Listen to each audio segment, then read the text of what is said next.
নিচে অপেক্ষা করবে ঠিক হলো। রাত প্রায় 12টা। চাঁদ মেঘের আড়ালে লুকিয়ে আছে। চারদিকে ঘন কালো অন্ধকার ছেয়ে আছে। শুভ্র হাতে টর্চ নিয়ে ধীরে ধীরে এগিয়ে গেল। বাড়ির গেটটি জীর্ণ খুলতেই চিচি শব্দে চারদিকে প্রতিধ্বনি হলো। ভেতরে ঢুকতে বাতাসে ভেসে এলো পুরনো ধুলো, ময়লা, শেওলা আর কেমন যেন শুকনো গোলাপের গন্ধ। দেওয়ালগুলোতে ফাটল ধরেছে, ছাদ থেকে টপ টপ করে জল পড়ছে। প্রতিটি পদক্ষেপে পায়ের নিচের শুকনো পাতা আর ইটের টুকরো শব্দ তুলছে। সে আস্তে আস্তে সামনের দিকে এগোতে লাগলো। প্রশস্ত বারান্দা, তারপর একের পর এক ঘর, সবকিছু ভাঙা চোরা, আসবাবপত্র এলোমেলো হয়ে আছে।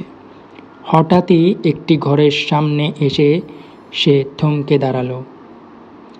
এই ঘরটি অন্যগুলোর চেয়ে আলাদা। দরজা বন্ধ, কিন্তু তালা নেই। দেয়ালের রং এখনো কিছুটা চকচক করছে, আর বাতাস এখানে বেশি ঠান্ডা। শুভ্র বুঝল এটাই সেই কক্ষ যার কথা সবাই বলে। দরজা ধীরে ঠেলে ভেতরে ঢুকতে টর্চের আলো ফেলতেই সামনের দেয়ালে চোখ পড়ল। সেখানে ঝুলছে বিশাল আয়নাটি, প্রায় 6 ফুট লম্বা, 4 ফুট চওড়া, কিন্তু পুরো পৃষ্ঠ জুড়ে ফাটল, যেন কেউ আগে কাঠ দিয়ে বা লোহার রড দিয়ে পিটিয়েছে।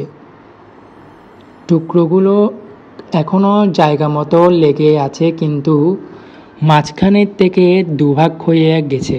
ফাটলগুলো বরাবর কেমন যেন কালো দাগ, যার শুকনো রক্তের মতো মনে হয়। শুভ্র এগিয়ে গেল আরও কাছে।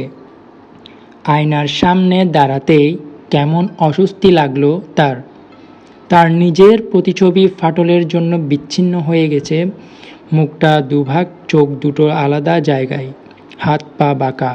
হঠাৎ তার মনে হলো প্রতিছবিটি ঠিক তার মতো নয়, একটু বেশি বয়স্ক, মুখে কেমন কঠিন ভাব, চোখ দুটো একদম লাল লাল। সে মাথা নাড়ল, ভাবল অন্ধকার আর টর্চের আলোর কারণে এমনই হচ্ছে।